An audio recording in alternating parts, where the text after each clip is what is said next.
दोस्तों, स्वागत है आपका हमारी नई वीडियो में। तो हम यहाँ साइंस के पीवाईक्यू को देखेंगे। और इससे पहले भी हमने बहुत पीवाईक्यू देख लिया। अगर आपने नहीं देखे तो प्लेलिस्ट में जाके देख सकते हैं। और यदि आप हमारे टेलीग्राम ग्रुप से जुड़ना चाहते हैं तो उसका लिंक डिस्क्रिप्शन में दिया है, आप जुड़ सकते हैं। तो जैसे इसमें हमारा पहला क्वेश्चन है कि दो न्यूरॉन्स के बीच के अंतराल को क्या कहा जाता है, यानी स्पेस बिटवीन टू न्यूरॉन्स। तो इसे क्या कहा जाता है? इसे अंतर्गर्थन कहा जाता है। ऑप्शन नंबर 20 का सही होगा। तो इसे अंतर्गर्थन बोलते हैं या सिनेप्स। सीनैप्स।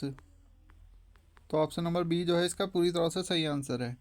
फिर अगला है हमारा, खाद्य पदार्थों के डिब्बे टीन से लेपित किए जाते हैं। यानी जो भी हमारे खाने पीने के डिब्बे होते हैं वो हमें टीन से उनमें कोटिंग की जाती है। टीन से कोटिंग की जाती है, बल्कि जिंक से नहीं की जाती। तो क्यों नहीं की जा सकती ये पूछा है। तो इसका होगा हमारा ऑप्शन नंबर ए। जो जिंक होता है ये हाईली रिएक्टिव होता है हमारे एज़ कम्पेयर टू टीन। तो ये टिन के कंपेयर में ज़्यादा हाईली रिएक्टिव होता है। इस कारण जो होता है, जो भी हमारे खाने पीने के डिब्बे होते हैं उनको टिन से लेपित किया जाता है। ऑप्शन नंबर ए इसका सही होगा। फिर है न्यूटन न्यूटन के गति के नियम के अनुसार, दूसरे नियम के अनुसार किसी वस्तु का त्वरण किसके अनुपातिक होता है, यानी जो एक्सेलेरेशन होता है वो किसके प्रोपोर्शनल होता है पूछा है। तो ये होता है हमारे वस्तु के द्रव्यमान के। ऑप्शन नंबर जो इसका सी होगा वो सही होगा। F=ma होता है। तो ये हमारे दूसरे नियम से ही पता लगता है। तो इसका ऑप्शन नंबर सी जो होगा सही होगा। फिर अगला है हमारा कि कार्बन डाइऑक्साइड पानी और ऊर्जा देने के लिए पाइरुवेट का विघटन होता है। तो इसका पाइरुवेट का विघटन किस में होता है पूछा है। तो ऑप्शन नंबर ए, माइटोकॉन्ड्रिया में इसका विघटन होता है, पाइरुवेट का विघटन। फिर अगला है हमारा कि किसी पदार्थ को सीधे ठोस से गैस में बदलने की प्रक्रिया क्या कहलाती है, यानी सीधे हम सॉलिड से गैस में किसके द्वारा बदला जाता है। तो इसे ऊर्ध्वपातन बोलते हैं, यानी सब्लिमेशन बोलते हैं इसे, ऊर्ध्वपातन। ये हमारे कपूर आदि में पाया जाता है ये। फिर अगला देखेंगे, किसी सीधे विद्युत धारावाही चालक के चारों ओर चुंबकीय क्षेत्र रेखाएं कैसी होती है। यानी कोई धारावाही चालक है, मतलब हमारे करंट फ्लो हो रही है किसी चालक में, तो इसके जो चारों तरफ चुंबकीय क्षेत्र रेखाएं किस टाइप के होगी पूछा। तो इसका होता है हमारा संकेंद्रीय वृत्त, यानी सर्कल के उसमें होती है, और जिनका जो सेंटर होता है वो एक ही होता है। तो इस टाइम में होता है संकेंद्रित वृत्त जो होता है, इसका चुंबकीय क्षेत्र रेखाएं के प्रकार होते हैं। फिर निम्नलिखित में से कौन सा नाइट्रोजन के इलेक्ट्रॉनिक विन्यास को दर्शाता है, यानी नाइट्रोजन का जो हमारा इलेक्ट्रॉनिक विन्यास होगा वो कौन सा दिखाएगा। तो इसका जो होगा हमारा ऑप्शन नंबर सी होगा, 2 और 5। नाइट्रोजन का परमाणु क्रमांक यानी एटॉमिक नंबर जो होता है वो 7 होता है। तो इसको 7 को हम लिखेंगे 2, 5। फिर है हमारा, यदि दो वस्तु के बीच की दूरी को दोगुना कर दिया जाए, यानी अगर हम distance between 2 points is double, यानी दुगनी कर दे रहे हैं, तो उनके बीच गुरुत्वाकर्षण बल यानी जो ग्रेविटेशनल फोर्स होगा इसका मैग्नीट्यूड क्या हो जाएगा। तो पहले हम जानते हैं कि जो इसका फॉर्मूला होगा F1 मान लेते हैं, वो होगा हमारा G m1m2/r²। पहला ये हो जाएगा हमारा।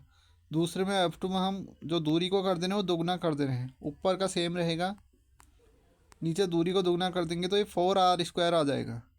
तो यहाँ से हम देखेंगे कि जो F1 आ रहा है वो 1/4 टाइम F2 आ रहा है। तो कितना हो जा रहा है, 1/4 हो जा रहा है। तो इसका ऑप्शन नंबर बी जो होगा वो सही होगा, 1/4 हो जाता है। और फिर अगला क्वेश्चन देखेंगे हम कि लोहे के फ्राइंग पैन को जंग लगने से बचाने के लिए, यानी जो हमारा लोहे का फ्राइंग पैन होता है उसको जंग से बचाने के लिए निम्नलिखित में से कौन सी विधि उपयुक्त है, यानी जो कौन सी मेथड हमारी इसके लिए उपयुक्त होती है।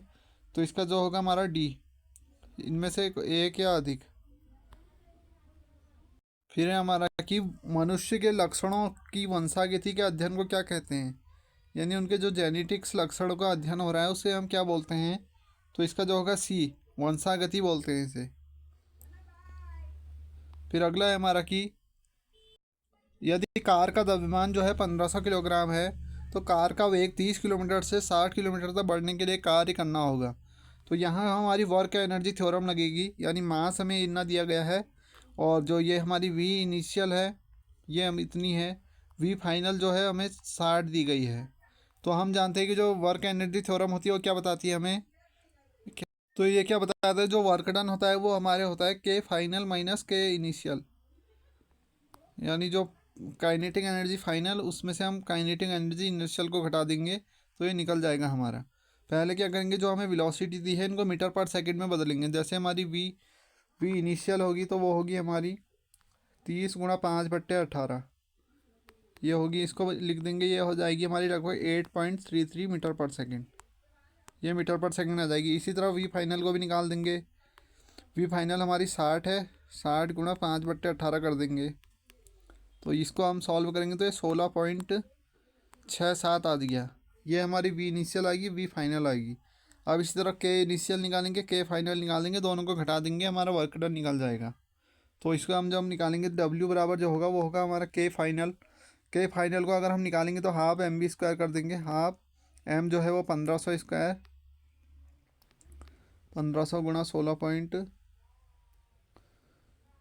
ये फाइनल होगी हमारी, ये फाइनल वाली है का स्क्वायर माइनस हाफ 1500, और जो इस वाली निकली थी हमारी वो होती है 8.33 का स्क्वायर। अब ये सॉल्व करना है, सीधे इसको आप सॉल्व करेंगे तो ये निकल के आ जाएगा लगभग 115 और 0 जूल। तो इतना हमारा सही आ जाएगा। तो इसका जो ऑप्शन नंबर बी जो होगा सही होगा 15 62 जी। ये डायरेक्ट हमारा एनसीईआरटी एग्जाम्पल है जो उसमें दिया गया है, ये 9th की एनसीईआरटी में। फिर ये किसी वस्तु को स्थिर वेग पर बनाए रखने के लिए आवश्यक बल है, यानी कोई हमारा ऑब्जेक्ट है उसे हमने 0 वेलोसिटी पे रखना है, तो उसके लिए क्या आवश्यक बल कौन सा है।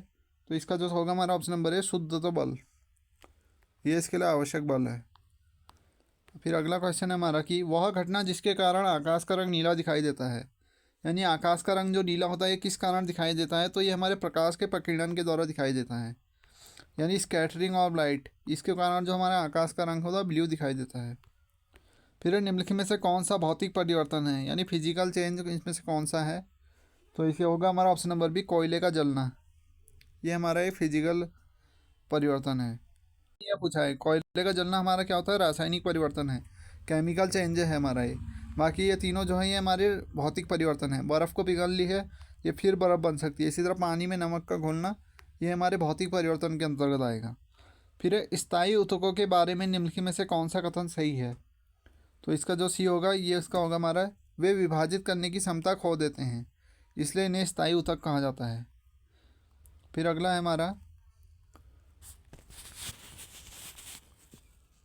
कि कैल्शियम हाइड्रोक्साइड का सामान्य नाम क्या है, तो कैल्शियम हाइड्रोक्साइड ये हमारे 10th में पढ़ते हैं, भूजा हुआ चूना, इसे कैल्शियम हाइड्रोक्साइड बोलते हैं। फिर हमारा पौधे में विभोज्योतक ऊतक का क्या कार्य है, तो इसका कार्य क्या होता है पूछा है, तो ऑप्शन नंबर ए विकास करना इसका कार्य है। फिर कार्य की एसआई इकाई क्या है ना, यूनिट ऑफ वर्क, तो क्या होती है जूल। फिर हमारा निम्नलिखित में से कौन सा एक असंतृप्त हाइड्रोकार्बन है, यानी अनसैचुरेटेड हाइड्रोकार्बन कौन सा है इसमें से, तो इसका ऑप्शन नंबर सी होगा ईथीन, क्योंकि हो रहा है इसमें हमारे डबल बॉन्ड बनना है। तो जिसमें भी डबल या ट्रिपल बॉन्ड बनता है वो हमारा असंतृप्त होता है, और सिंगल बॉन्ड वाले संतृप्त यानी सैचुरेटेड हाइड्रोकार्बन। फिर हमारा निम्नलिखित में से कौन सा खाद्य श्रृंखला का निर्माण करता है, यानी कि इसमें से कौन सी हमारी फूड चेन बना रहा है एक, तो ऑप्शन नंबर बी जो होगा ये सही होगा, घास, फिर बकरी और इंसान, यानी ग्रास और गोट और हमारा इंसान ह्यूमन, ये हमारा एक फूड चेन का निर्माण करता है। फिर हमारा किस उपपरमाणिक कण का द्रव्यमान नगण्य है, यानी ऐसा कौन सा पार्टिकल है जिनका मास जो है वो नगण्य है यानी नेग्लेजिबल है, तो वो कौन सा होगा हमारा ऑप्शन नंबर सी होगा, इलेक्ट्रॉन। तो हमारा अगर प्रोटॉन और न्यूट्रॉन के कंपेयर में देखेंगे तो इलेक्ट्रॉन का मास जो है ये हमारा नगण्य होता है। फिर अगला है हमारा कि लाइकेन किस वायु प्रदूषक के प्रति संवेदनशील होते हैं, जो लाइकेन होते हैं ये हमारे वायु प्रदूषण के प्रति संवेदनशील होते हैं, तो ये किसके प्रति होते हैं पूछा है, तो ऑप्शन नंबर सी जो होगा सल्फर डाइऑक्साइड, यानी SO2 के प्रति ये हमारे अधिक संवेदनशील होते हैं। फिर हमारा ब्यूटेनोन कार्यात्मक समूह वाला 4 कार्बन यौगिक है, तो ब्यूटेनेन जो हमारा फंक्शनल ग्रुप है ये वाला कौन सा यौगिक है 4 कार्बन वाला, तो इसका जो सही आंसर होगा option number A ketone. Butanone हो रहा है ना इसमें, जो C डबल बॉन्ड O जहाँ पे आ जाता है वहाँ पे हमारा कीटोन फंक्शनल ग्रुप होता है, तो ब्यूटेनोन आ रहा है, ओन आ रहा है लास्ट में, तो कीटोन इसमें वो ग्रुप होगा। फिर है हमारा कि निम्नलिखित में से कौन सा एक पादप हार्मोन है, यानी हमारा जो प्लांट हार्मोन है इनमें से कौन सा है, तो ये बहुत बार पूछा जाता है, तो ऑप्शन नंबर डी होगा, इसमें से एक अधिक है। तो ये जो हमारे साइटोकिनिन, गिबरेलिन, ऑक्सिन ये होते हैं हमारे पादप हार्मोन के अंतर्गत ही आते हैं, तो इसमें से एक से अधिक होगा। फिर है हमारा कि पृथ्वी की सतह पर गुरुत्वाकर्षण के कारण त्वरण का मान कितना होता है। तो ये जो हम स्टैंडर्ड वैल्यू लेते हैं 9.8 मीटर पर सेकेंड होता है, और कहीं कहीं पर हम इसे 10 भी लेते हैं। तो इसका जो सही आंसर होगा वो सी होगा हमारा। फिर अगला हमारा क्या होता है जब लोहे के भराव में तनु हाइड्रोक्लोरिक एसिड यानी HCl मिलाया जाता है हमारे लोहे में, तो तब क्या होता है हमारा पूछा है। तो इसका सही आंसर जो होगा सी होगा। हाइड्रोजन गैस और आयरन क्लोराइड का उत्पादन होता है।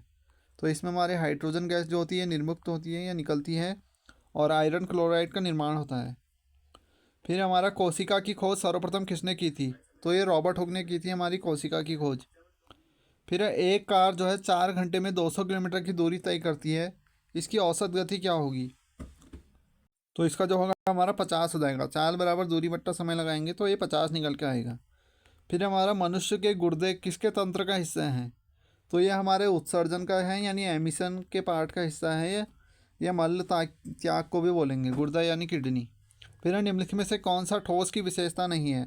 तो सॉलिड की इसमें से कौन सी विशेषता नहीं है पूछा है। तो ऑप्शन नंबर बी, आसानी से बहने की क्षमता, यानी इसमें फ्लो का हमारा प्रॉपर्टी नहीं पाई जाती है, जबकि जो गैस और लिक्विड होती है इसमें पाई जाती है।